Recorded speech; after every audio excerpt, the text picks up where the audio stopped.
Yeah, that's the good part. We're starting off different. That's all good. We don't have to do it cleanly. Hello, welcome, everybody to the Global Latin Factor podcast, where we talk about Latino everything. Thank you very much for being here, for joining another episode with an amazing story. If you have not subscribed to the channel, I don't know what you're doing. It's been about 3 years. What are we waiting? What are we waiting for? Please subscribe because it helps us a lot, and especially if you like and leave a comment. These amazing stories that we are sharing. As I told you before, what the Global Latin Factor is. Today, we have an amazing person with an amazing story. Has been through can't believe some of the things that she's been through, and some of the work she's done. We have a actress, model, who started modeling back in 2012. And this is what I found on YouTube. On Google. I don't know if it's true or not. Films such as Crave, Root of Evil, Hanging On in 2024, and The Diamond Tester 2022. So she can tell us maybe about those. Lisseth Nava en la casa. Hi, how you doing? Hi, everybody. Nice to be here. Thank you so much for inviting me. Absolutely. It's an absolute pleasure. I've seen you before at the Homies, the Council show. Should to be coming back. I know they will. But I thought it was pretty cool, your story. I was listening to the episode because I usually check out their stuff too. And I'm like, oh, that's pretty neat. I didn't know. Here in Dallas, I've seen you probably in some maybe social media, mutual people. But I'm like, oh, that's pretty cool what she does. Was that intro correct? Was those films something that you already completed? Yes. Well, one of them is not completed as of yet. The Root of All Evil is not officially done, but it's still in the process of being edited and being filmed.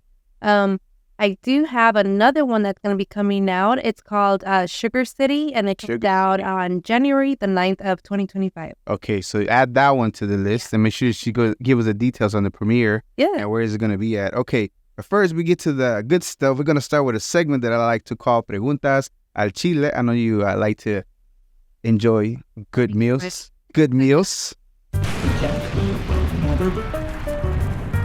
Preguntas al Chile.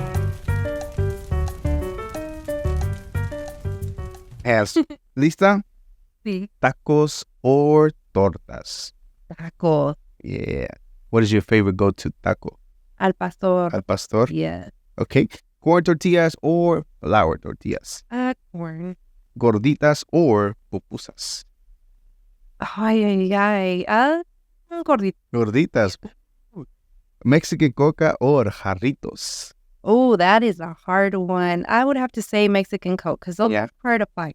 Yeah, definitely. And then I know people people there, Caucasian people, they're really like, they're different. Yeah. I just got into Mexican Coke. I was like, oh, you're never going to leave them.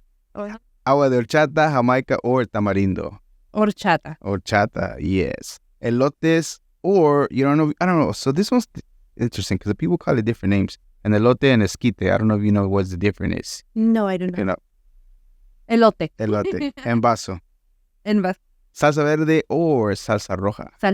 Salsa verde. Menudo or pozole? Pozole. That's a hard one, but pozole. Pozole? Yeah. Yeah. Okay, so there's different kinds of pozole, to my knowledge. Yeah. Minimum 3 of them. The white one, the red one, or the green one. Which one do you? I would have, man. That was a hard one. Yeah. I would probably say the red one. Yeah. Red one's pretty good. Fun fact about me, I plant-based, vegan, plant-based, you could say. And my mom makes some with mushroom, but it's white. But I like to put all the other stuff like the oregano and the chile piquin on it, and limon, and then some repollo or cabbage. Yes, cabbage. Yeah. Freaking good. With some tostadas. Yeah. Good. Hassan over there choking. You okay, bro? Someone's getting hungry. Cumbia dancing or salsa dancing? Cumbia, yeah. Valentina, tapatio, or Cholula hot sauce? This was different. Not even close to the other ones. We're going to entertain conspiracies since forever and a day. I think it's funny. I think they have an origin of something, of truthness sometimes. Later on in the years, you find out, oh, no, that was kind of real. A conspiracy theory that you heard one time, that as soon as you heard it, you're like, that could be true. Okay, so I think the government actually released this now, but before, something that I was like very like thrown off about. You know how like back then they used to be like, oh, UFOs are not, or aliens are not real, blah blah blah. Okay, well, I had 2 separate times where I saw something. I don't know what it was. Here in the Dallas, Texas Yeah, area? yeah. Oh. I live out in the country, so, like, you can see the sky clear as day, Yeah. basically. And, I actually have one of the videos. I recorded it. And, I saw, like, I don't know what it was, but, like, I started recording it, and it's just, like, as soon as I started recording it, Yeah. it's like the lights around just turned off. It's like it disappeared, and you couldn't see anything anymore. And, I just thought that was really weird, and I was like, "No, it's just to me, it's just, like, not logically to me for us to only be the ones here on Earth, you know?" Yeah. Is I that the one you recorded, or is that the other time? No, that I recorded. Okay. I had recorded that one, and then the other time, the second time, I had gone to go pick up pizza for my kids at night, and on my way back, I had seen like this orb-looking thing, and it looked like it was falling, but then it like picked up, and it almost looked like a J, and then it just took off. Like if you would have blinked, you would have missed it. It's crazy. And it was 2 different looking crafts. So I'm just like, So you can kind of sort of tell they were crafts, or based on the lights? you could tell. You could tell. Like the orb looked brighter than the LED is the best way that I can describe it. Yeah. And it was at night, so I mean it was like bright up there. And then the second time it looked like it was round and almost like if it had like lights or windows that like lit up, and then all of a sudden everything turns off. But it's just weird. I'll have to show you the video. I'll show it to you after. So if you can send it to us, I don't know, we'll be able to post it or clip it in some way, somehow. That'll be kind of cool. Yeah. I like the way that you said it seems like logical that if universes are infinite, they will be the only thing that it's made. We've been very fortunate, like just to think how creation, how Earth, how everything just came to be. Like everything I lined up so perfectly for us to be here, right? Mm-hmm. To say that nothing else in the freaking infinite universe that didn't happen is crazy to think that. Or it could be very lonely to think that we're the only thing out there. Yeah, but see, not only that, I have a theory that it might. I mean, yes, they might be in that outer space as well, but I think they're like within here. Like I think they're within our underground, or like under the ocean, or they live probably within us, just without our knowledge. I heard not that long ago, I heard rumors about places inside Earth with everything looks like the outside of it. Really? I mean, But inside? Inside because we never actually dug so deep in there that there's, again, this is all conspiracy. This is nothing proven. I have no scientific nothing. Yeah, but I'm sure that only certain people have access. Yeah. So to think that there's nothing within our Earth inside of it, that there's other, with literally a sun and sky and everything inside, I don't know. It's kind of interesting. That is. Yeah. Makes you want to think. You know what? It makes you think of that saying, as above, so below. Yeah, so below. What's below?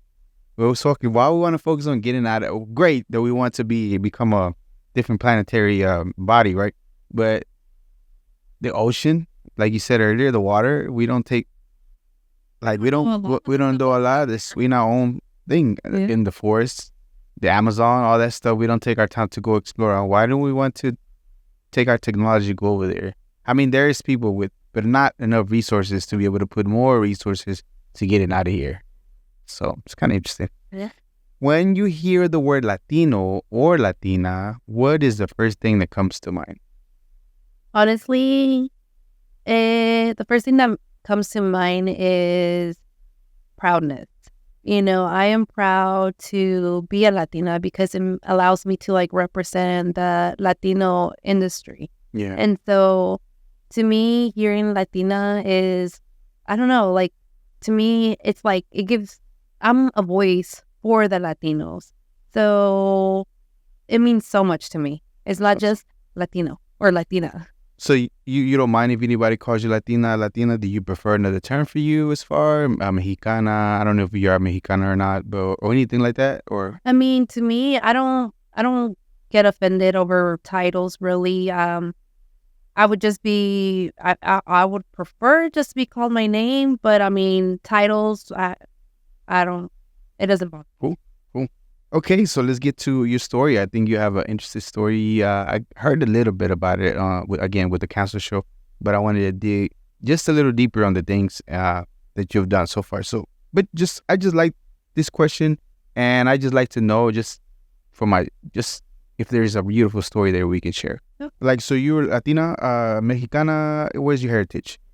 Ethnicity, you would say. My mom and my dad were raised in El DF, and they came here before I was born. And I was raised here, and I've gone to Mexico maybe like 2 or 3 times. And I guess because of the whole separation between my parents, it became very difficult to travel out to Mexico and just stuff like that. But I mean, now that I'm an adult, I'm able to go. So I love being able to just get up and go and not needing like certain permissions or signatures and whatnot to travel out. And I mean, it's awesome. Because before, you can't, as a child, you can't travel out of the country unless you have the signature of your mom and your dad. Yeah. So now it's like, hey, I'm a grown up, so I get to enjoy the country and go as I please. Yeah. Do you happen to know their story? How did they even make it from the DF? By the way, I have family in El DF. Saludos a todos, mi gente chilanga. I know they might not like that. And there was a clue when whatever you said cumbia, I was like, ooh, I wonder if she's from Mexico City. I really thought about it. I'm like, because they love their cumbia. Okay, so do you happen to know if their story or how they made it here to the U.S., why they leave, and how their journey here? I know. Well, my dad always tells us about how he started when he came here. He started with 2 quarters, with 50 cents, and how he ended up getting a job at I guess it was a Chinese restaurant, and he would walk like several miles and just to make it to work. And they helped him out. Of course, he was an immigrant, so they would pay him cash and help him with like homing and stuff like that. And of course, the pay wasn't a whole bunch because they were providing him a shelter. But he managed to go from there into leaving that and getting a better job, getting more on his feet. And of course, now he has like his own house, land, and he has more land in Mexico and Cancun. And so he's always like, oh, I came from 50 cents and like now I'm here. But in Mexico, he did go through his career as an electrician. But whenever he came over here, of course, the degree doesn't matter. Yeah. It's not valid, basically. So he had to start all over. So that's where he started at the Chinese restaurant. And what about your mom? My mom, he ended up marrying her, or he came here, worked hard, and then went over there. The way that they met is they were neighbors. So they would literally live across from each other. So he basically worked his butt off, and then once he was able to get enough money, he went over there, got my mom, came over here, started their life here, and here I am. Awesome. Yeah. What area were you born here? In the Dallas area? Yeah, I was actually born in Parkland, baby. Nothing wrong with Parkland. Hey, I check out Parkland now. Yeah. Came up a long way. Well, I never saw the old one, but I saw the new I one. haven't seen the new one yet. I've seen the old one. It looks good. Yeah, Very good. nice. Very, very pleasant place. I don't like going to hospitals. I don't like hospitals. I don't like to, but if I have to, I will. Yeah. But it's pretty cool. By the way, you get lost very easily. Fun fact, the day of my car accident, I didn't want to go to the hospital. It's not that I didn't want to go to the hospital. I didn't want to go into the ambulance because, man, those ambulances cost a lot of money. And that hospital was like literally right around the corner. Oh, don't ask me how much that bill was. 5 G's? Oh, 10 G's? it was up there. It was up there. Just for the ride. I mean, it wasn't. Okay, so the hospital was maybe 2 to 5 minutes away from the place.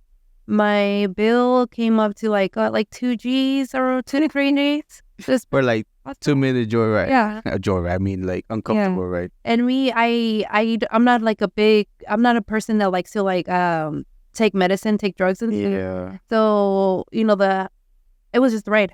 They didn't even give you medicine or nothing. It was just a ride. I'm just like, it's the most expensive ride ever. Okay, Oh. so we're gonna keep you in suspense because we'll talk about the accident here very shortly because it's crazy. The story that it's just crazy.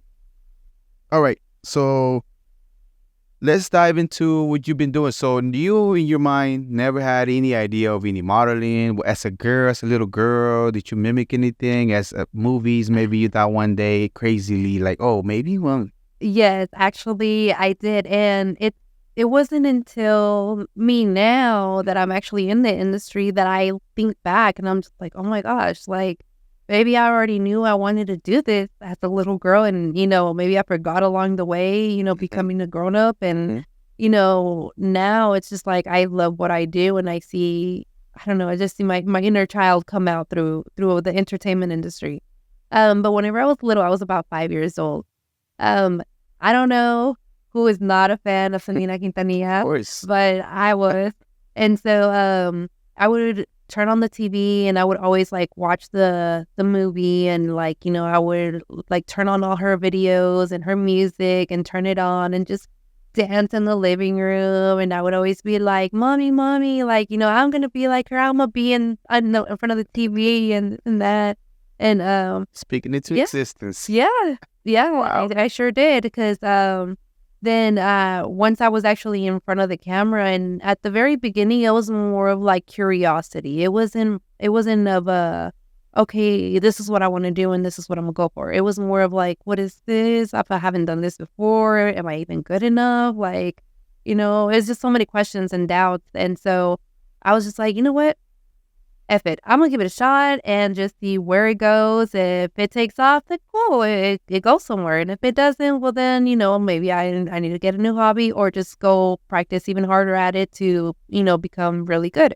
And so, I ended up just after that first film, just go back into the snowball effect. Went back in. I did take a break from the industry. Whenever I had my kids, I just focused just on my kids, and I was just like a full-time mom. And once my youngest became a little bit older and she went to school, I'm like, okay, now it's time to like try to focus on me and like follow my passions and pursue what I want.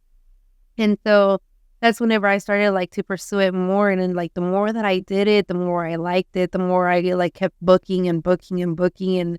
And it's just like God is so good that he just kept opening door after door after door. And, I ended up being acknowledged by, now she's the CEO of my agency now. Mm-hmm. But she had seen like my work and how like my bookings were out there so much. And she kept seeing me like out there in the industry so much. And she was just like, she would ask me like a good 3 times to like have me signed. And at first I didn't want to just because I was very, I always like to like check out people first before I sign any contracts or something like that. And after a while I was just like, after the 3rd time, I was just like, you know what? I'm all like, I've worked with a lot of like the people that work for your agency. I'm all like, I think I'm gonna go ahead and give it a shot. And ever since I've been good. I have my agency to back me up.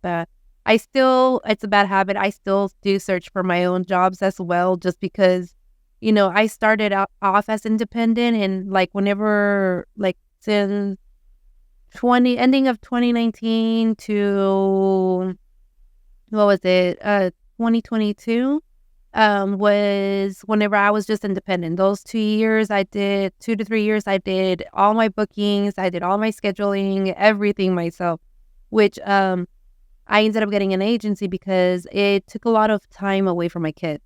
I was there with my kids, but I wasn't present with my kids because I was always like, okay, I got to look for another job or another gig, or let me audition to this, let me audition to that. And, you end up getting caught up on just searching that, time goes by and then you miss out on the chance to be with your family.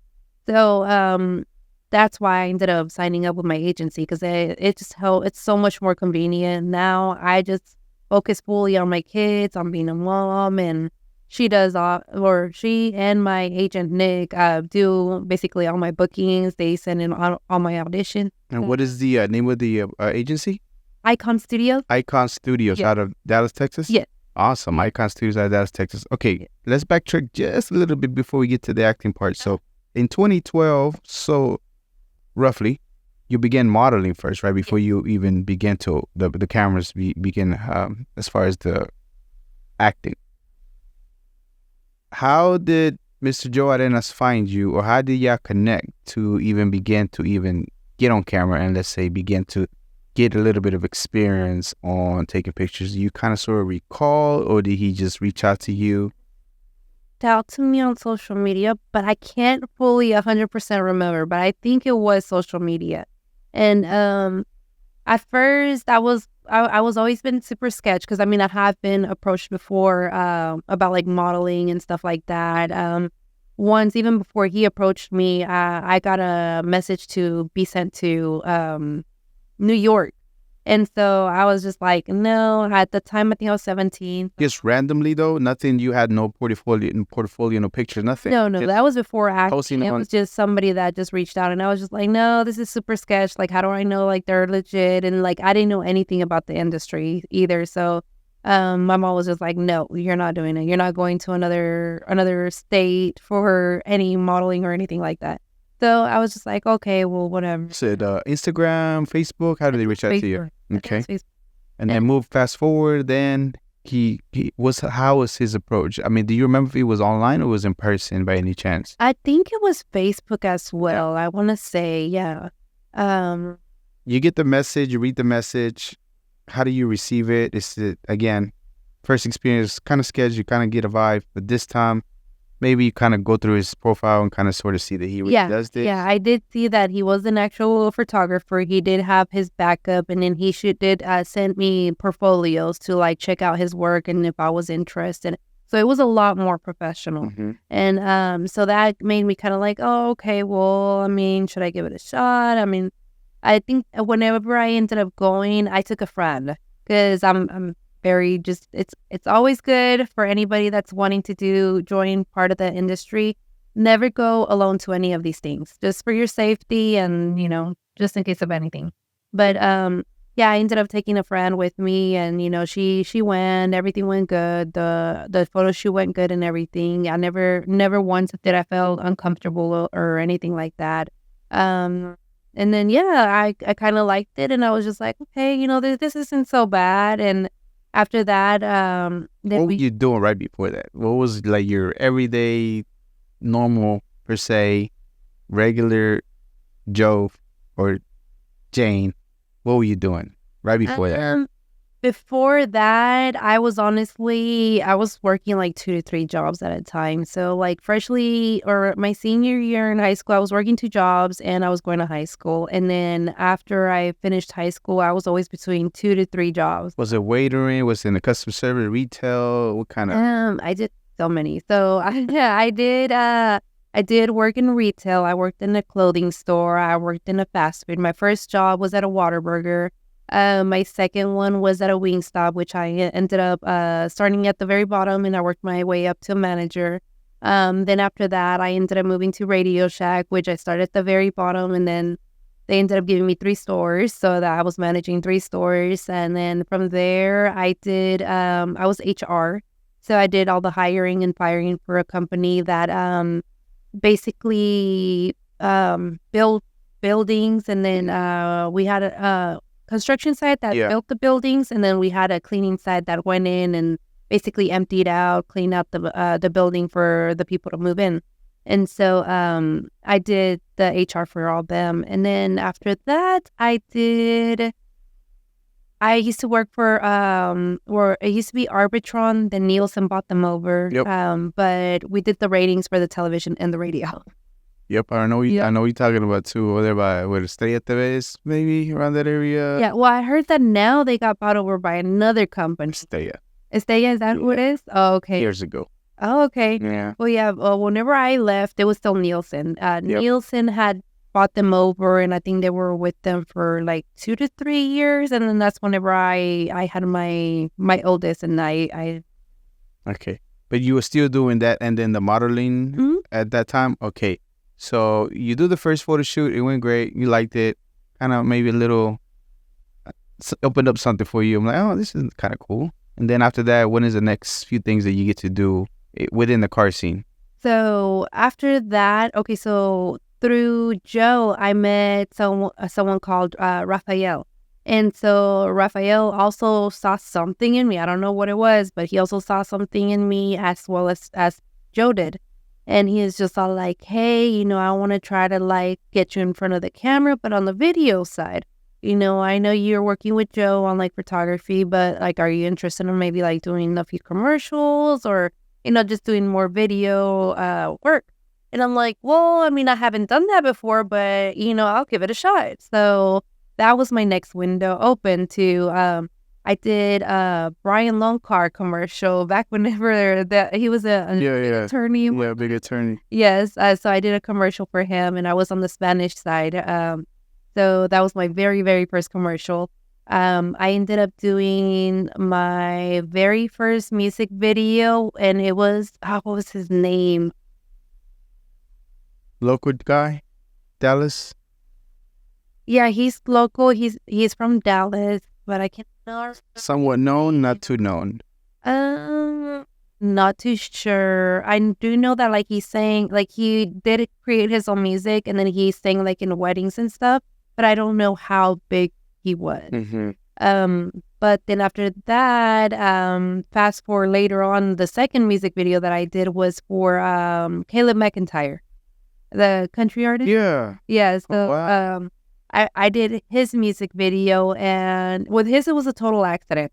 One of my friends, which I actually met, and through him I got interested in the video side of it, because Raphael had got me connected to getting a few gigs like here and there, and one of the gigs that I ended up booking was a call girl, not that kind of call girl. What kind of call girl? But like, whenever you have a list of people, of all the actors that are about to like go behind and do their audition. Mm-hmm. So I had to call out their name and take them to the back and let them do their audition. Oh, so you're part of the audition. You're the one that just calling them. Yeah. Ah, Yeah, that's why I said not that kind of call girl.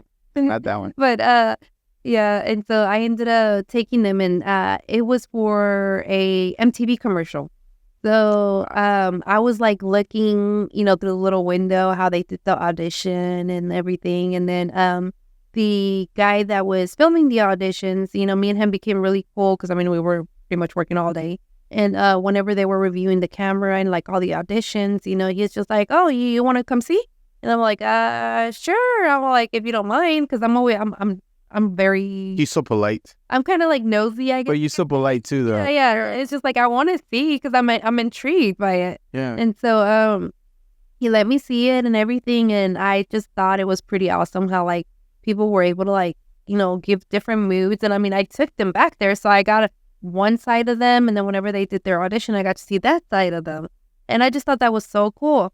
And from that point, that's whenever like the film industry started kind of like became a little bit interested in. Yeah. And I was just like, oh, I'm like, that would be cool to do commercials, or that'd be cool to do movies. And that's like where it initially started, like the spark. Of course, I didn't think I was good enough, so I didn't pursue it. And I let a few times go by, and I just stuck to the modeling and just like, a few like music videos and stuff like that. And then, and then I ended up getting brave and stepping into that unknown and just trying it out. And ever since I did, I loved it. Okay. And now I'm hooked. Before we go into that, what was the feeling like? What was it feeling like whenever you saw your very first commercial? For me, sometimes hearing me on the pod is not so cringy anymore, but it's a little cringy because I've been on TV before too. So I've been in big stuff. If y'all can find it, y'all can tag me on it, but I've been on big major networks before doing some stuff. So I was like, it's cringy whenever at least for me, when you and even hearing yourself or watching yourself, I'm like, oh my God. Yeah. But it's done. So I'm like, okay, it is what it is. How do you feel like whenever you saw your first commercial and it's playing on TV?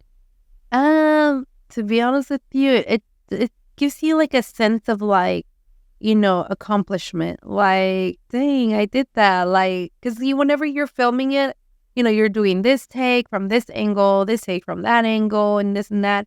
Sometimes it gets to the point where you do repeat so many stuff that you're kind of like, oh man, we got to do it again, and stuff like that. But it's okay because, every take that they're doing, they're trying to get a different expression out of you. So, it may be like, it could be 2 takes, it could be 30 takes, it just depends on the vision of the director. Whatever they're trying to like get out of you or get out of the scene, they'll do as many takes until they're able to like put it together. And yeah, to me, it's just a sense of accomplishment because, you have to do so many retakes. You gotta like, do hair, do makeup, deal with wardrobe, and then, deal with your lines and stuff like that. So, of course, once you see the final product, it's like that sense of accomplishment, like, yeah, all my hard work and it's finally here, I see it. That's pretty cool. I like that. And I think it might be a Latino thing, where a Mexicano thing will be like, no sé, but le doy, a ver qué pasa. Let me give it a go. Let's see what happens. I don't, but let me try it. See what's up.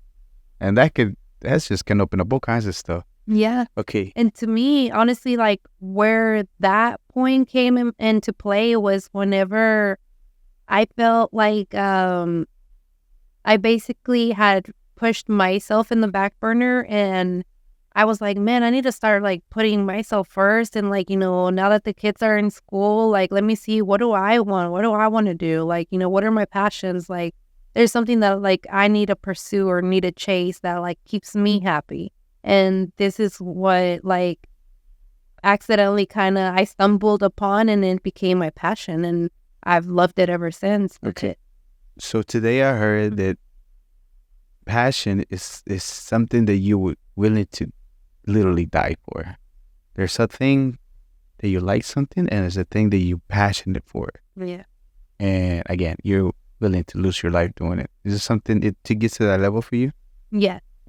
And to me, where I realized that it was at that level was after the car accident, because I was going through so much health-wise that in my brain, like, I didn't want myself to be an obstacle.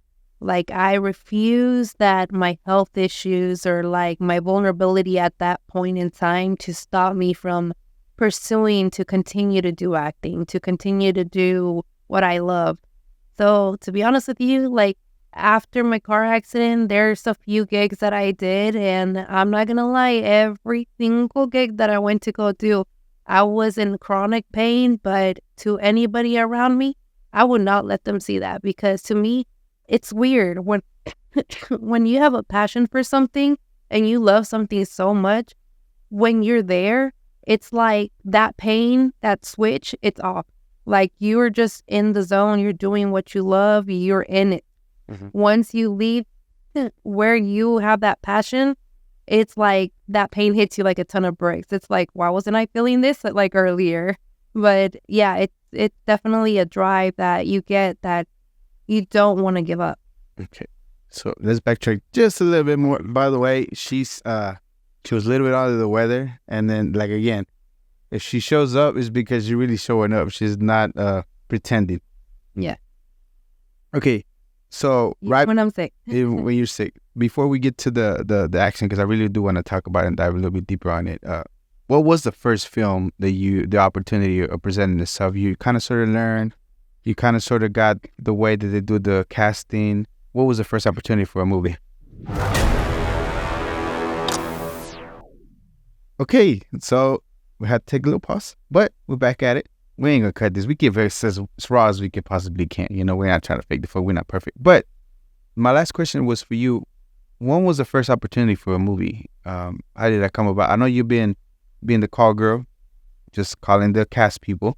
I know that you were kind of sort of sitting through, seeing how the process of a casting. But when was the first opportunity for you? So my first opportunity was in 2020. Okay. I was in a movie called Dry Places that came out. It was on Tubi platform and I believe on Netflix as well. Oh, nice. What's it called? It's called Dry Places. Dry Place. I need to check it out. Yeah. Okay, that's cool. And so that was like my very, very first film. So that was like my little foot in the door with the whole film industry. How big of a role was it? Well, originally it was a very, very small role, but they wanted to add more time for my character. So they ended up calling me back to go. I think it was the ending of 2021, I believe, like almost like a year and a half later. They're like, no, we want your character a little bit more to be involved and to show you more on camera. So they added me another role to it, and then I had to go back and continue filming for it. So that role, I was a mom of 2 kids. Kind of fit the role, right? Yeah. You already had your kids by that time, right? Yeah. Oh, wow. But in my role, I had 2 boys. Mm. And so in that one, the main character was the tutor of my boys. And I don't want to spoil the Go watch the movie. Yes, go watch the movie. One more time, the name? It's Dry Places. Dry Places. Okay, so you get that opportunity, and that kind of opens up for the rest of the opportunities. You have the Crave, Root of Evil, which is still in the works, hanging on. Is that one already done and out? Yes. Okay. And that one you can find on YouTube. Okay, YouTube. And the Diamond Tester? Yes, Diamond Tester was on the platform of Tubi, Netflix, Prime, or not Prime TV, Prime Time, or yeah. They were in all 3 platforms, and I believe they're still in Prime and Tubi. That's cool. And any other movies you said that you had? I do also have another one that's it's not listed on there, but I get to work with Little Flip, and we get to work with Linus, the director, and it's like a sci-fi movie, and That's cool. that should be coming out, I believe, next year. It's still under the works of production and everything. Normally, to film it, I mean, it can take anywhere between a few weeks to years, and then plus editing takes even longer. So, what do you want? Cup do it. The cup is not doing nothing, my guy. Keep this part too. Okay. So I don't know too much about film, but I like the whole movie thing. I've been getting compliments recently about, are you in a movie? Oh my God, you look like you could do all kinds of yeah, you do. I really do. So, but I like the scenes, right? I like how like, oh man, this is freaking scene is so cool. The way the angles of the camera, or how they turn the angle. I'm like, oh, that is so dope. They were able to do that. And I'm like, and the other thing that I learned about films is that a lot of the things that they film is not filmed in sequence. There's rarely a film that gets filmed in sequence. And there's few films that are so secretive as far as like what's happening that they don't tell. They'll give you the script the day of. Some are so secretive that you have to even sign an NDR, which like you are not allowed to talk about or anything until after it's been released. Yeah, and then the filming in sequence is never in sequence. They might just start filming the ending with a bunch of takes and everything else, and they just send it over to the editors and everything, and they do the magic. I thought it was crazy. I'm like, wow, this is so dope. Or like, the whole movie could be shot like 300. I don't know if you know about 300, but 300 was filming this huge looking rock, and the whole movie was filmed there. Really? Yes. It's like, of course, there's a couple other places where they shot, but the majority of the film was shot in this rock looking thing. There's a thing on behind the scenes stuff. I like to watch some of those, and I was like, that is crazy how they just out of this area, which is not crazy big. Maybe it was the length of a football field with different looks, but that itself, the lighting and everything, it makes it look like, wow, it's freaking wow. And 300 is one of my favorite movies. I think it's freaking dope. I'm not gonna lie, I do know about the movie, but it's funny to say this. Being in the entertainment industry, I don't watch a whole bunch of TV. Really? I love watching movies.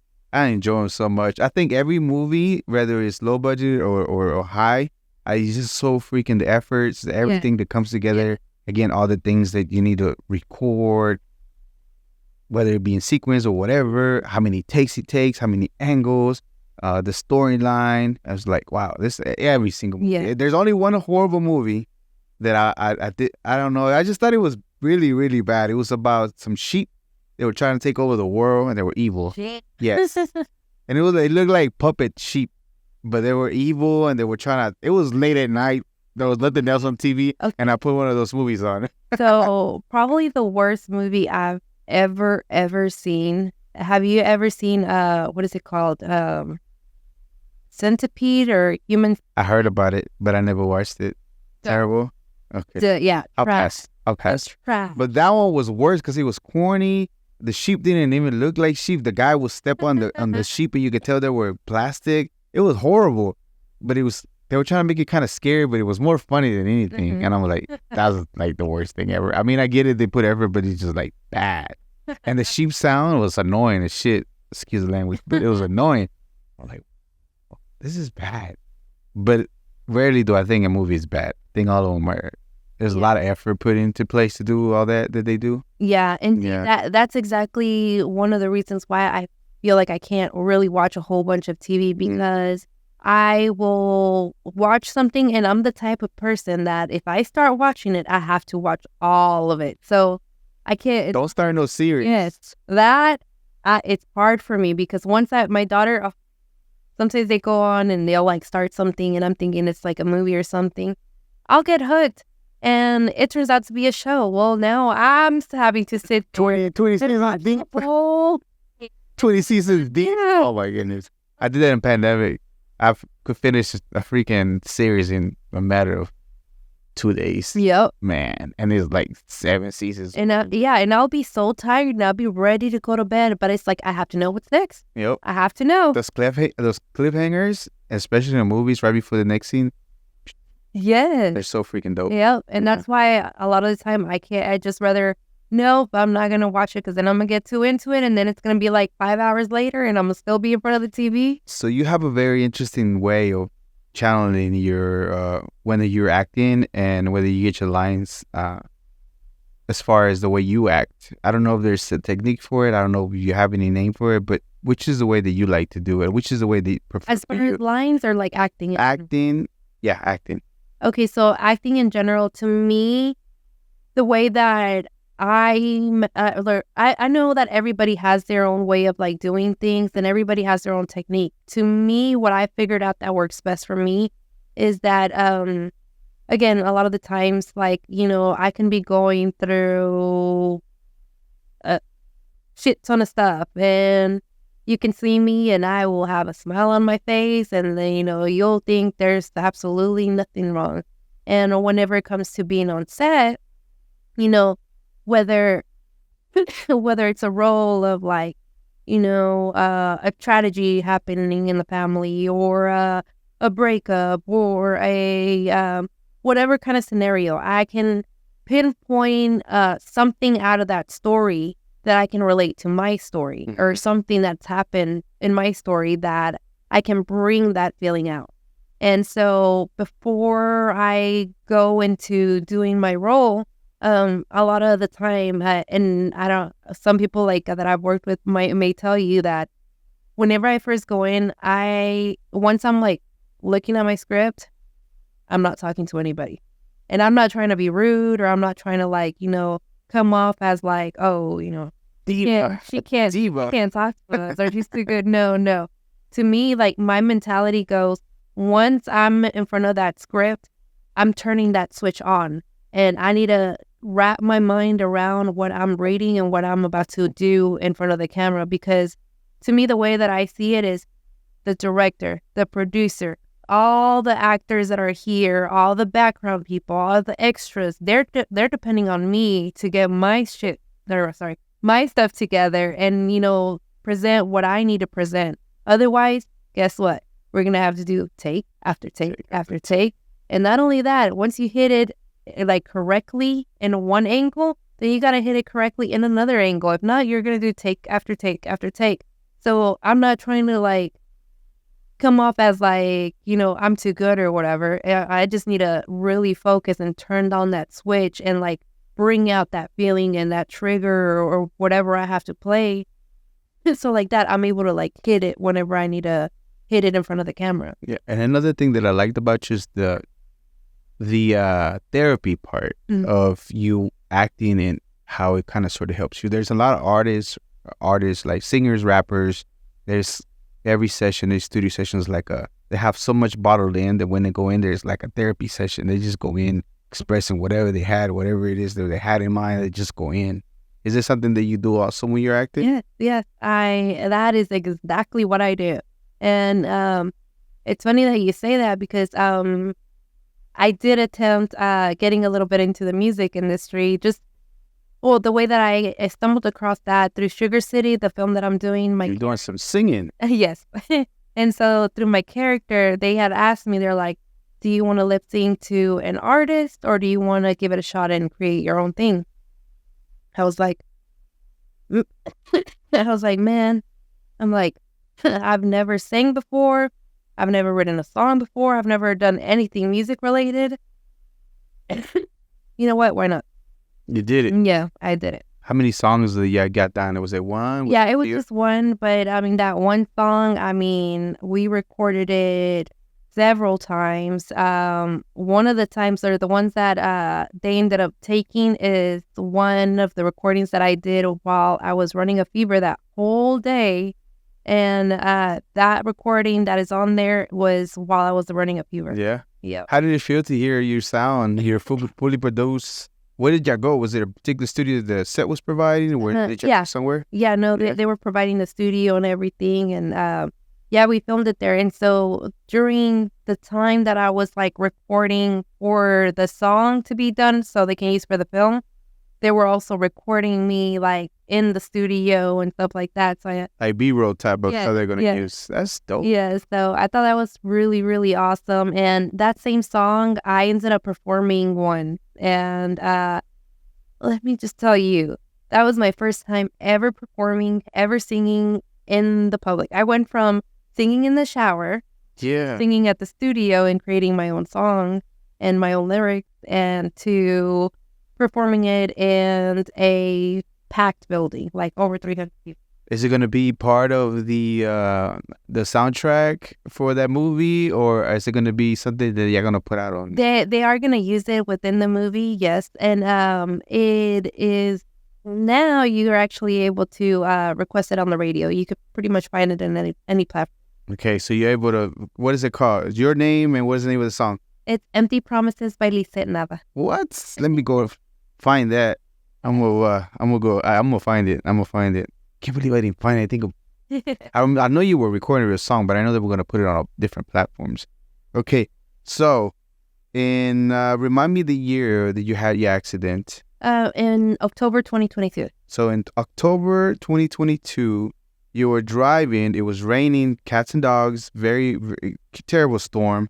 You feel like you were driving, something happened in the road, you kind of feel like you hit something, you didn't know exactly what it was, made you kind of swerve a little bit, you remained control of the car, you got out because you kind of sort of thought you maybe had a tire, you recognized, you saw that, oh, yep, I have a flat tire, and then tell us what happened from then.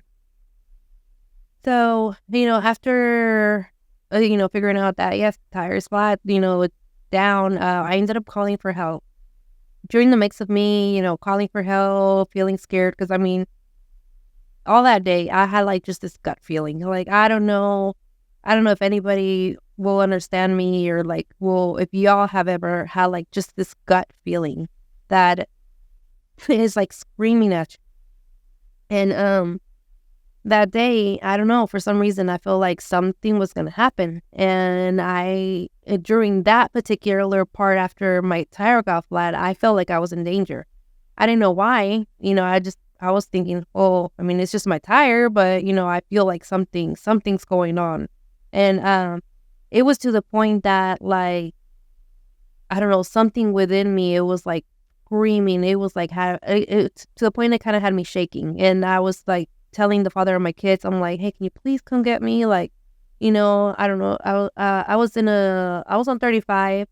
Now I don't ever really go down that way because I'm the type of girl that if I know how to get from point A to point B, like this one direction, I'm sticking to the direction that I know. I don't like, venturing out of the way or going a different way because if I don't know and I get lost, then I'm screwed, So, that's basically what happened. I ended up skipping my exit and I ended up continuing to go straight. That's whenever the whole flat tire happened. And I'm on the phone. I'm like, hey, can you please come get me? This and that. We're talking. I don't remember exactly like what we're talking about, but I hear almost like a whisper, but a loud whisper that sounds like a firm tone of voice. And it was a guy's voice. And all I heard was seatbelt. And although my mind was in the conversation, I was like, okay, well, I was like, I'll see you here, just please hurry up, this and that. I grabbed the seatbelt, click it on. I'm like, all right, I'll see you here. Click, hang up. I put my phone in the cup holder, and on my way to like my seat, I just remember seeing a bright white light. To the mic. Sorry. I just remember seeing a bright white light, and then that's it until I woke up. Whenever I woke up, I remember this ringing in my ear, especially on my right side. And then I didn't know what was happening. And I remember I felt a lot of pain, but I was so eager to like know what happened because all I knew is I saw like the concrete divider that divided the two freeways, but I didn't know what happened. I was completely lost. So I remember struggling out of the car, and I remember every step that I took like hurt my like waist area so bad. Mm-hmm. But I was determined to find out because at the time I thought I did something. I was just like, well, what did I do? What did I crash into? Or like, what is this? And so I looked, and it just didn't make sense until I turned around to try to get back into my car because the pain got so bad that I just needed to sit back down. So whenever I started walking towards my car, I see that the other car was like behind me on one side, and the police started like arriving and everything. And I was just like, what happened? Was it fairly fast? Did it feel fast to you, or did it feel slow? No, to me, everything felt fast. Okay. It felt, well, like the accident, like all of that felt fast, but how can I say it? Fast but slow. Like, because most likely you were concussed, because that's what happens, or in and out of consciousness. Like you're here, blacks out. You're there, blacks out. You're here, blacks out. That's like when you were concussed. I got concussed before. I got kicked in the back of the head. Okay. And I was walking, and all of a sudden I'm here, and all of a sudden I'm over here running, and all of a sudden I'm over here, like, just, they blacks out, and you come to, and when you come to, you're doing something else. So is that what was happening? Yeah. Yeah, because, at first, I just remember wanting to figure out what that was, trying to get there. Lots of pain.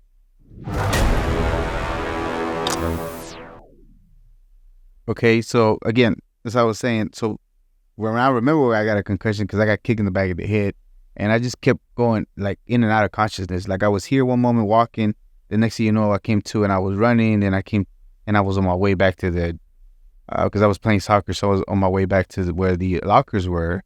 So is that kind of sort of what's happening to you? Yes, it's like there are certain things that like what I was wanting to go for, like I had little zone in, zone out moments. So I know that I was doing certain things, or I know I was going to certain things because I wanted to check it out. Like, for example, the front of the car. I knew that I saw the concrete barriers, so I knew that I wanted to go over there, but I don't, like, I remember getting out of the car, but like to me, it's like, I remember like wanting to see it, but I don't remember getting all the way to the front of the car. Yeah. Was your door, because I know you said like the only safe, everything got crushed because you were hit very fast. We're not going to go too much into detail because there was a unfortunate tragedy and there's still pending things, but your car got hit so bad going at 74 miles. You were at a standstill. You got hit by a car going like at 74 miles an hour, and everything was crushed except for my your spot. that you were surrounded by the bags. That's the only thing. And then, so the door wasn't jammed, so you were able to get out freely. And then you got out, and the police arrive, and of course they start checking you, and they take you out. Okay, so you just tell me you didn't want to go to the hospital because of the ride. Yeah. But once you were there, what were they telling you? What was the diagnosis? Were they even telling you anything? Were they waiting for your family to arrive so they can tell them what was going on with you? Well, actually, before the police officer had arrived, I had talked to the father of my kid, and then whenever the police officer was there, I ended up entering, I think, a state of shock. I don't know what it was, to be honest with you. All I know is that I could not control my body. I Start shaking? Yes, I You were in was shock? like shaking uncontrollably. I couldn't stop like You were in hyperventilating. I shock. felt like I couldn't breathe. I felt like this, like I had like almost a pressure on my chest. I don't know. It just again, yeah, I think I was in shock because You were I in just shock. couldn't control myself, and I couldn't stop crying. That's another thing. I couldn't stop crying, and so whenever the police officer had got there, I think he had asked me if I had already called for anybody or for help or anything, and that's whenever I said I think that I had called the father of my kids, and then I remember I had my phone, and I had my phone in my hand, but like I was shaking so bad that I couldn't even like really like do anything on it. Yeah. And then I think he had offered to like call him to let him know the situation, and I mean I didn't care. I was just like, here it is. If there's anything that could help you, here you go. And he called him, and he was able to let him know that, hey, the car accident happened. She's gonna be at the hospital, and all that information. Which, good thing, because at that moment I could not. I couldn't even control myself. Yeah. So, Yeah. Okay, so once you get to the hospital, they start treating you for things that, of course, your injuries. What was the most severe injury that you have? Well, let's see. To be honest with you, I'm not probably the concussion, I would probably say, but But they didn't diagnose you with that at that moment, did they? no, actually, I never checked my head. No, they didn't.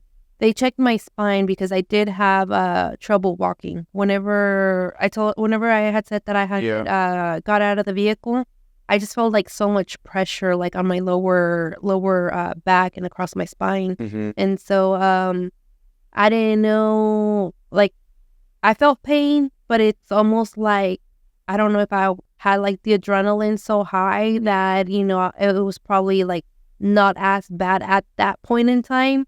But once I was like released from the hospital and I went home, and I was actually able to rest, because the whole time that I was in the hospital, I was still hyperventilating. Like, they had to end up giving me like a medicine to control my heart rate and like make it go down, because it was just like, it was like high. My heart rate wouldn't stop. Like, How long were you at the hospital for? Was it just a day? 6 hours. 6 hours? Yeah, And then they release you? 8 hours, yeah. Yeah. Okay. And then after that, so that's one part.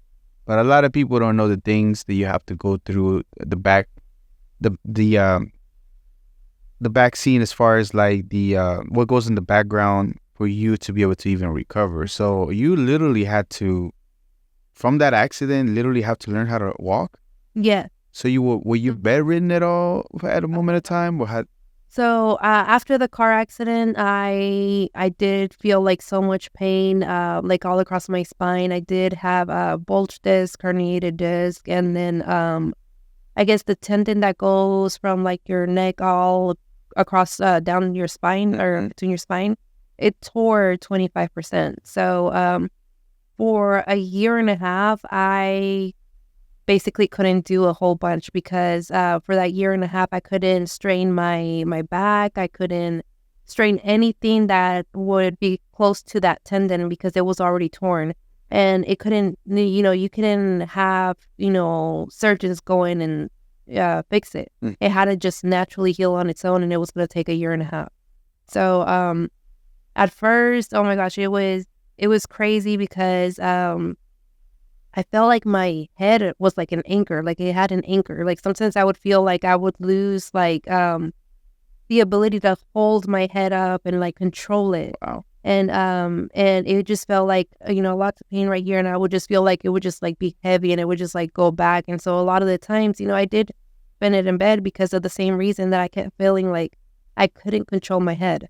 And so at the very beginning, I did have to kind of like relearn how to walk again because from the impact of like the pain and everything, I was basically after I was released and I went home, I was just basically in bed and to the bathroom until like, I was able to feel a little bit better.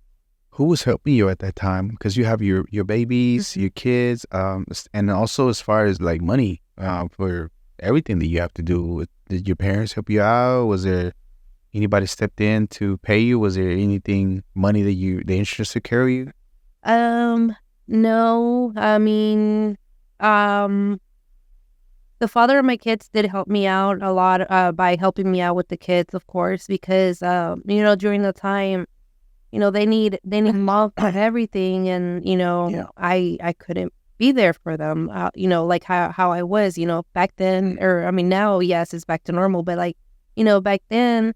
Before the accident, it was like, Mom, do this, Mom, do that, Mom, come play with me, Mom, let's jump in the trampoline, let's ride a bike. And after the car accident, I couldn't ride a bike. I couldn't jump in the trampoline. I couldn't go play tag with my girls, It was a big, lifestyle change, like on all sorts of levels, financially, because, I went from being able to be booked all the time to, now like I wasn't able to be as active or like, do certain roles. And, before my car accident or before the crash, I was starting to get into like stunts. And so like I was really loving like the whole fighting scenes and like, I was getting back into archery and stuff like that. And I loved it. And after the car accident, I couldn't do archery anymore. I can't do the fighting scenes anymore because I could easily get hurt. And, it just dropped down the open door of like the possibilities of being able to do anything to just being able to basically do certain roles where it allowed me not to do so much movement. And that's where the inner me came out and was just like, no, like, I'm going to try to like, tough it up and try to like show up and do certain things or like, certain things that I could fake that I was okay and not let them know that I was injured. I would tough it out and do it. But that was just me, like the inner passion drive where I'm just like, I refuse to like, give up just because of my health. I didn't want my health issues to be a big block barrier for my self-growth. And Wow. And that was like one of the biggest push that it made me, even though I was hurting, even though whatever was going on mentally, physically, or emotionally, it's like, come on, keep pushing. And if you want this, and if you want this to be your career, and this is you're truly passionate about this, then you're not going to give up that easily. No matter if you're going through pain, no matter if you're like, suffering, whether it's mentally, physically, emotionally, all of that, there's always if there's a will, there's a way. Okay. So you still doing physical therapy? Yeah. Every so often. How is the pain level now after a year? How long has it been now? Going on 2 years? I think it's going on, I guess 2.5 years. 2.5 Yeah. years. So how is the pain right now? Are you able to get out there more? Are you still having to push through some stuff? Well, right now I'm still recovering on like health. I didn't get the medical care that I needed for my shoulder until like a year and a half later. And so, like, I was very limited on mobility of my arm. But again, like, I try to suck it up, fake it till you make it, Yeah. And so, finally, they ended up physically seeing me, and I had to basically do this during one of our sessions, and I couldn't do it.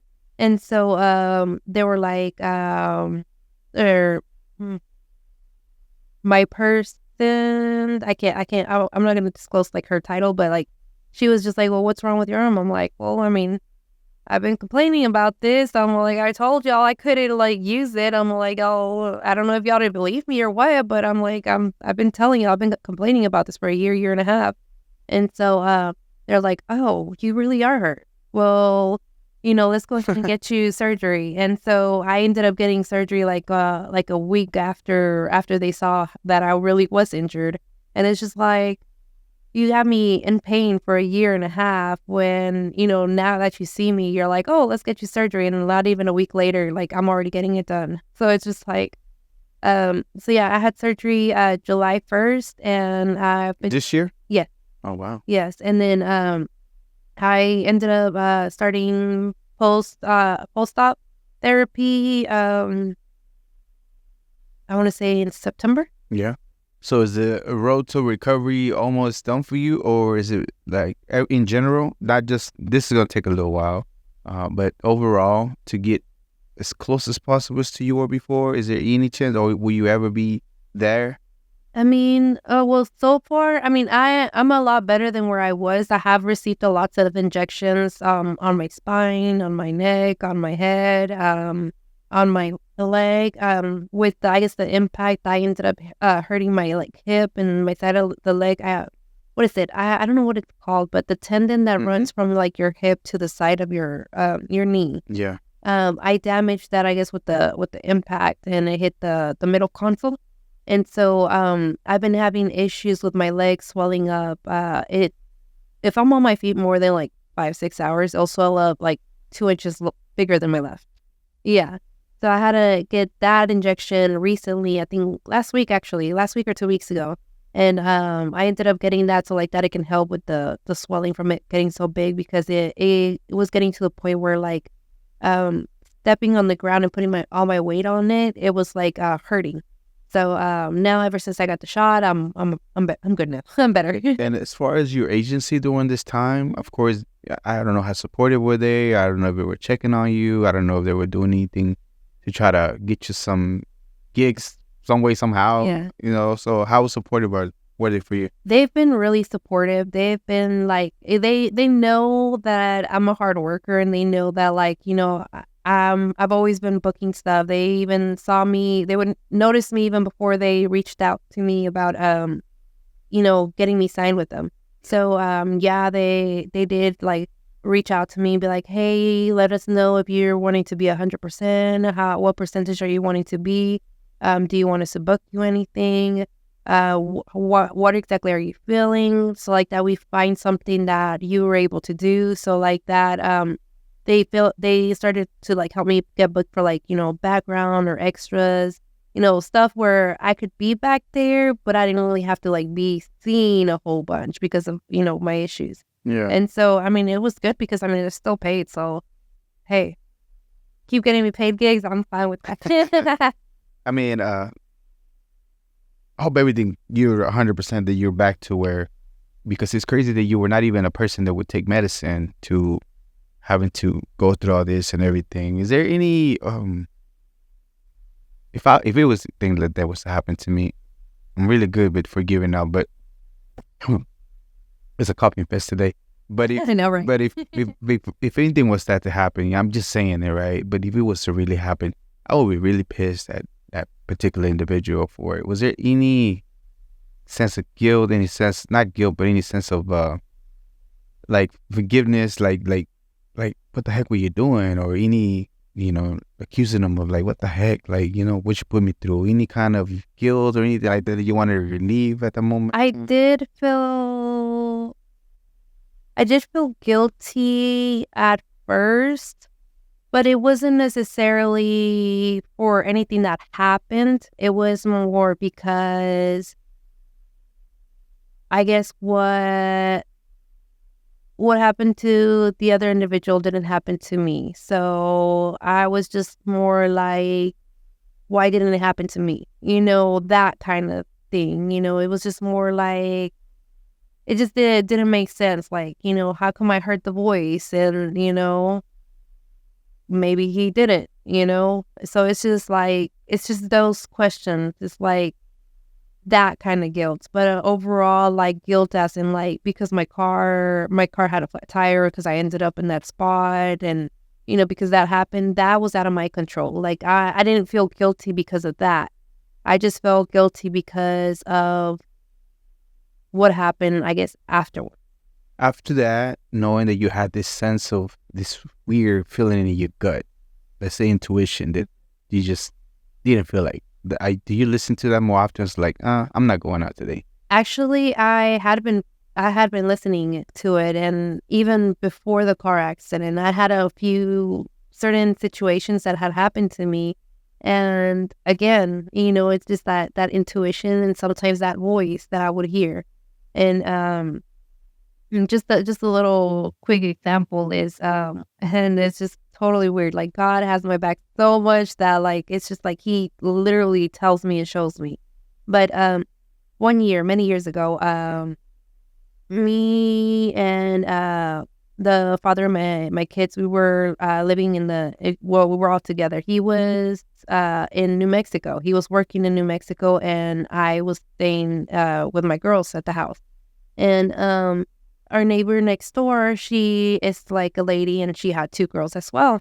Well, I had noticed one day coming home from getting the girls some food for lunch, that there was this car in front of our house. And at first, I thought it was my brother. I was just like, hey, that kind of looks like my brother's car. I'm like, but I don't know, it kind of doesn't look like him. And he kept looking at our houses. And I don't know, I just got like this like gut feeling, like saying like go inside. And my daughter thought that was my brother, so she wanted to go towards the car. And I'm like, no. I'm like, Mama, come on, go inside. And she's like, no, I want to say hi. I'm like, no, come on. I'm like, it's not him, just go inside. And I had that like intuition feeling. So later on that night, and no, I didn't know this until the day after, but there had been a suspicious vehicle in the neighborhood, and they had broke into a house. And so then that day, for some reason that night, I could not sleep, and I just like had this feeling, just like that something, like I didn't know what it was, but something. And so I tuck in the girls. Now my girls' room is towards the front of the house. So if there was any access other than the front door, it would have been that window. And so at that time we had bees, and so we had some bees that ended up making their hive underneath like the water thing where you turn off the faucet. Yeah, and it right in front of my daughter's window. Well, that day, I was getting ready to tuck them in because they didn't want to go to bed, and I went for the second time to tuck them in, and I was in that the guy that was in front of the house popped into mine, and I was like, God, just make sure that he doesn't come back or he doesn't come into this house. And I go tuck them in, come out, and I'm passing in front of the door, and it's almost like I hear, turn it on. And instantly, I know it's the light. But, the logical side of me is like, why am I going to turn on the light? It's just going to waste electricity, and it's already nighttime, so we don't need light while it's dark outside. But I'm like, you know what? Whatever. I'm not going to fight it. I just flipped the switch, and I left it like that. And throughout the night, I still had issues sleeping, so I would go through the backyard and go from one side of the fence to the other side of the fence, because the way my house is, it's hard to look and see in front of the house. And so I did that all night, just go side to side, and then finally I passed out. In the morning comes, and I do my normal routine. I open up the front door. I wake up my daughter, get her up, and then I come back. And normally, whenever I open up the door, it's already daytime outside. Well, I open up the door, and it looks like it's pitch black. And I'm just like, keep on going, get my daughter open, come back, and I see like movement. I see movement on the door. So I'm like, what is that? I get close to the door. The whole entire door is covered in bees. The whole door, like the whole glass door. Yeah.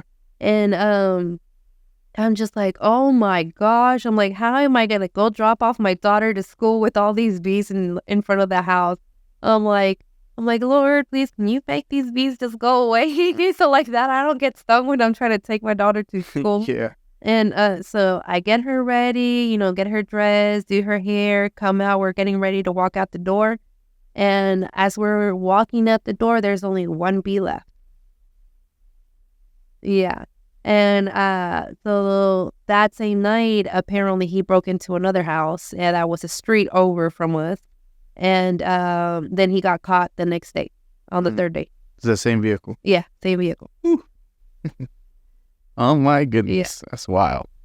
Crazy stories. Yeah, Crazy stories. as I'm saying, there's like, I don't know, your higher self, God, whatever you want to believe in, but there's something. And, you just gotta be open-minded to it. Because, I mean, sometimes things don't make sense, but if you just hear that little thing, somehow it could just work in your behalf. Okay, we're running short on time. Again, thank you so much. She's actually had been sick before, the day before, and she's like being a trooper today, and it's amazing. Again, she's really wanting about it. My apologies to the booking agency for getting directly to her DM and getting to her instead of going to the proper protocol, but I appreciate you being here. Actually, they're pretty good about that. That's because cool. Anything that I book myself, then it's pretty okay. They're not like that. I feel like for the same reason that they already knew that I was self-booking and everything before. So just in case for the future, you know what I mean? Yeah. Okay, so before I let you go, please let me know all your social media, where can they find you, and any projects you have working on here in the near future. Yes. So I will be having Sugar City once again coming out January 9th. I have Is it premiere for it in a red carpet event anywhere? Yes, there is. I do have to check. I can give you the information, and then like that you can attach it so they can know where to get your ticket. Here in the Dallas area, or what? Yes, they will be here local. If we get some tickets, we'll be there. Yes. And so I also do have another one called On American Soil coming out, and that's going to be coming out 2025. And then also Dynasty. Dynasty is the sci-fi one that I told you about that I was privileged to work with Little Flip. 3 films you have coming up. Yeah. Awesome. Okay, any shout-outs? Anybody you want to give some shout-outs? I know that there's probably long list, but anybody that you have particularly in mind? Let's see. I definitely want to give a shout out to Joe Lozano, my signing agent, Normita Hoven, and Nick Calloway, my agents from Icon.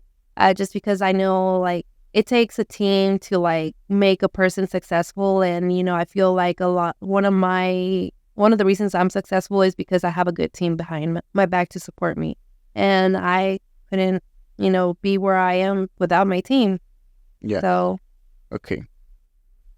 Before the next question, tell me, like, for an audition, like I know it's a numbers game. You have to go to many of them, right? But what is the process? Somebody that doesn't know, they want to begin to do auditions from start to finish. How you even get the lead, to know where to go, to finally when you get there, how long you have to wait till actually it's your turn, to how you even memorize the lines, if any, or just read them, and to finally get in the call to get them booked. Can you walk me through that? Okay, so if you want to get an audition, either you have your agency, your booking agency, or if you want to do it yourself, you can go through certain websites, for example, like Actors Access or Casting Network, and you're able to just go and search what auditions or what jobs you think you could qualify for. Submit for an audition. They'll tell you instructions on exactly what to do, how to do it. Just follow the instructions, do it. Do they ask you for headshots or things like that? Yeah, they'll ask you for headshots, body shots, and waist up.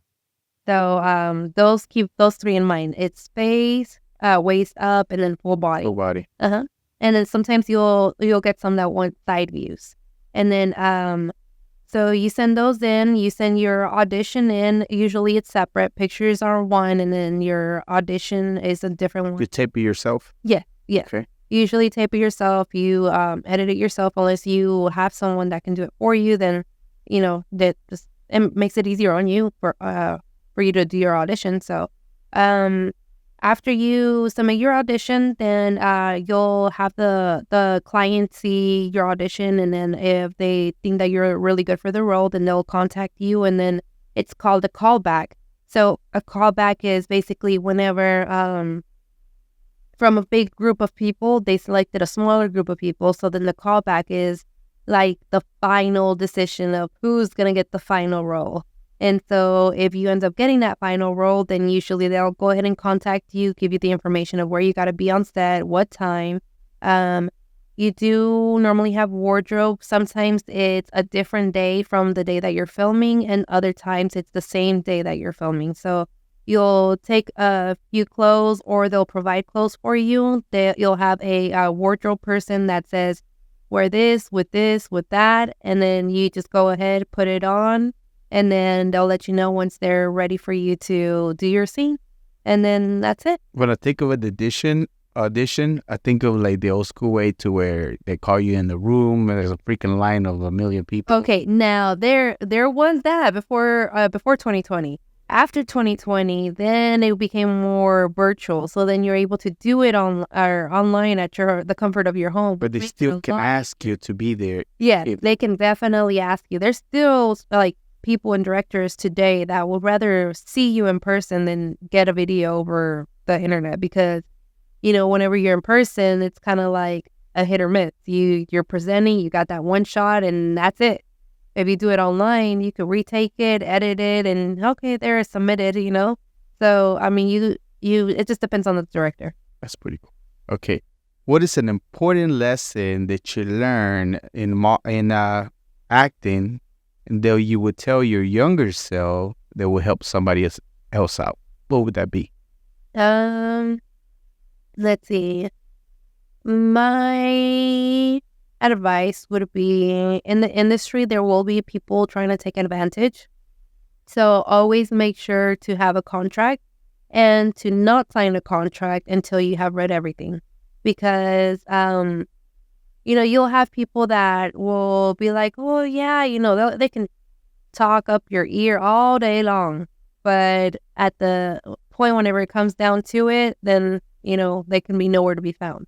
So that would be one of my advices, just because that happened to me whenever I first started, where I was just like, okay, it was going to be like my first paid gig and whatnot. And super stoked about it. I worked on this project. I lived really far. So like to make it to that project, it took me about an hour to 2 hours one way. Yeah. So to dedicate all that time, that gas, put all your efforts into this work, and then either not receive your compensation, or, them just take your video and then you just not see it again.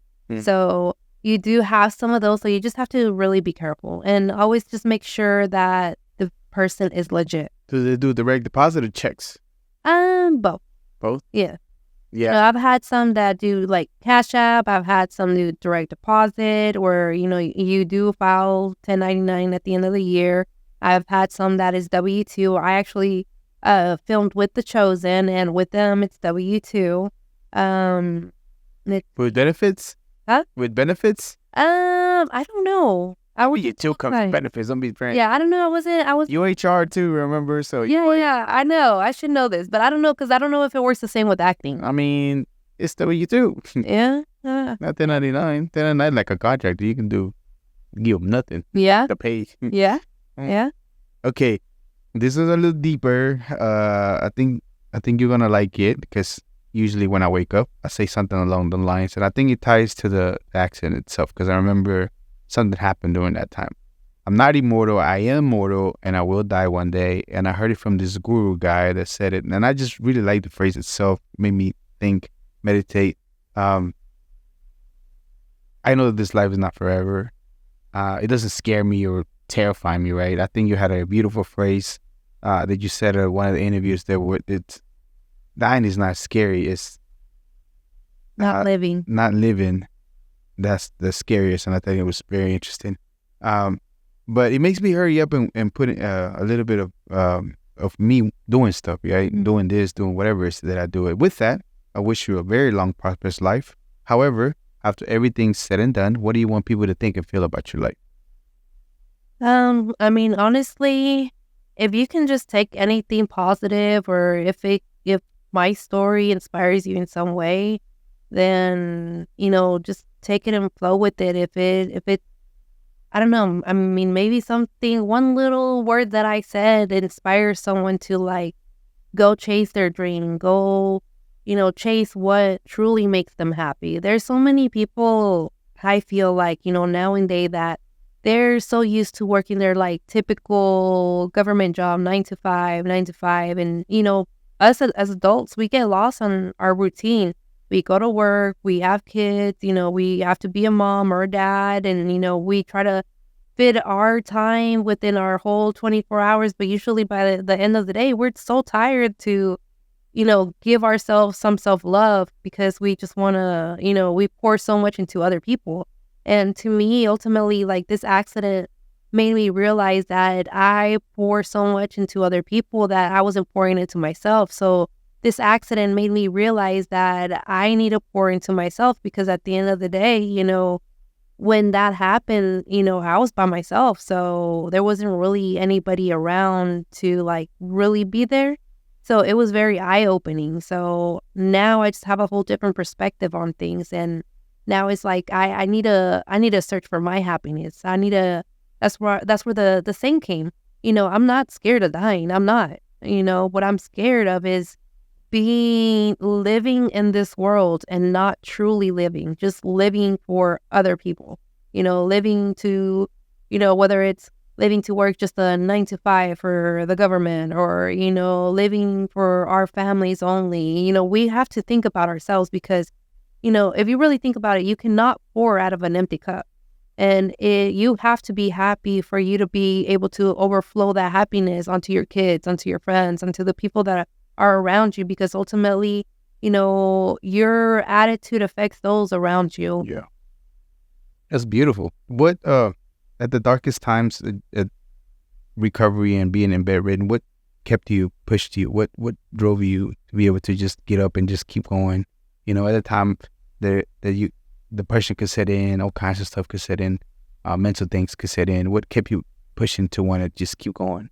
It did. It definitely started messing with me. Just being stuck in bed, not being able to do normal stuff, things that you love, even playing with your kids was like such a drag. And, before I got the injections for the swelling after the concussion, I was it was during I was going through an agitation stage. So like even my kids like screaming or laughing was very agitating, and it's not their fault. It was just the fact that like, I had suffered a concussion and I didn't get treated for it. So like the lights were I was very sensitive to lights. I was very sensitive to sound. So I spend a lot of the time just locked up either in my room in the dark or in a closet. And, it was just because it was that bad. And, finally, after being able to receive the injections, I felt like I was able to be more involved with my family, because, I didn't have to, feel that constant throbbing in my head that got so bad. And, ultimately my motivation to keep on going was my kids and my passion for the industry, just because I refused to give up. I refused to give up. And, freshly after my car accident, I felt like, the industry was done for me, so because I felt like, it was done for me, it made me push myself even more. Like, no, like, I'm still gonna like try to do this. I'm still gonna try to do that. And I still showed up to like do a few like gigs here and there. And then, then I pushed myself so much that like, I was so focused into continuing to pursue my passions that I was neglecting my health. And that's whenever this last year, I was just like, okay, this year I'm just gonna stop, take a pause, and just focus on my health. And then starting next year, all right, back full force, and I'm gonna get back in it, and nothing's stopping me. It's crazy that you still have projects there getting we're going to be 2025, so you're going to already start with something going in 2025. Yeah. Okay, so thank you so much for being here. I appreciate you. I know you were a little bit under the weather, a little bit of battling through coughing, but man, you're such a professional to be able to, pass that and be able to be here to share with us again, I seen your story with the homies, the cancer show, and I thought it was cool. I thought it was, I didn't know so much at that time. I just had like a real curiosity about like, oh man, I think there's something more. So I appreciate you be able to open up to me as far as even the tips in general, because I think sometimes the maybe the industry doesn't want to tell you everything for people that want to give it a try. Yeah. So to be able to give those tips to anybody that maybe want to give it a go, I think it's great. I think the reason why I bring people here is to give that, to give that perspective, to give that insight, to be able to, at one moment you were normal, you were regular 2 jobs. All of a sudden now And I had to figure it out on my own. And like, you're right about that. People in the industry, they do treat it as a big secret. No one wants to, give out the ingredients of like how to become successful on their own. But, I was blessed to like, not have anybody to show me. I did it on my own. I figured out ways in, how to get jobs, how to put that effort in. And to me, I'm very big on women empowerment, on like showing others. If I'm able to like help you do something to like help you grow and pursue your passion, I'm very willing to help out. But you also do got to put the effort, because I also have had like people that they say they want to do it and they want to put in the work, but then they're just reaching out to me. Hey, did you find another gig? Send me another gig and it's just like, whoa, hold on. I'm like, I'm letting you know all the tools and everything you need. I'm not a babysitter. I'm like, I got to do my stuff too. And I got to look for my own stuff too. We all got to put in it. It all depends on how bad do you want it. You will put in the effort in to make yourself successful, just depending on how much do you want it. Yeah, that's true to that.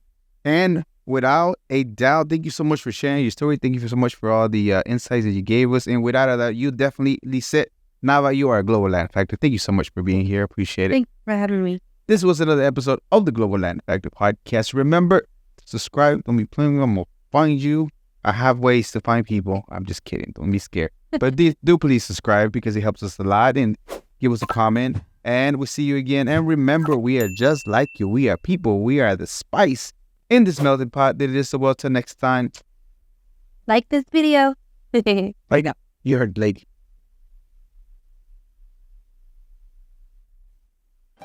Thank you very much for checking out this episode of the Global Latin Factor podcast. Make sure you go and subscribe to the channel and check out one of the other episodes that we have prepared for you.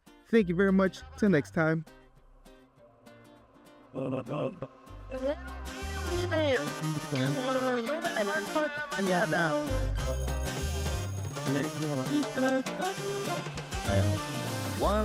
is the amigo? Walks like a pero but in fact is a flamingo coming to Havana.